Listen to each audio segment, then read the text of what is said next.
What's up, guys? It's Christopher from Cars Unlocked. I get a lot of questions on my channel about the Nissan ProPilot Assist. So I'm here in the 2021 Nissan Rogue, which they've drastically improved on. I showed it to you in my last video, but I'm going to get into detail here with this one. So the ProPilot Assist is very easy to use. I'm on the highway now. Once you get up to the speed you want to cruise at, you just toggle this down and activate your cruise control, and you can see it's locked in on my screen there. Once it becomes green, you can also see it on my heads-up display.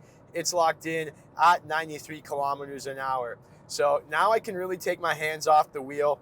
Nissan has approved the ProPilot Assist. They use that NaviLink technology where once you punch in your address, it will accurately predict turns and curves in the road, use the speed sign recognition system to help you. Now you can see it's been about 5 seconds and it's telling me to put my hands back on the wheel. In the last year's model, it was about 2 to 3 seconds when it would tell you, so I'm very happy that they added that length of time. If I want to increase my speed, I just toggle up here and you can see my speed increasing there. If I want to go down, I can go down. Now, if I want to change lanes, I just need to signal that I can change lanes, and then I can automatically slide into this center lane here.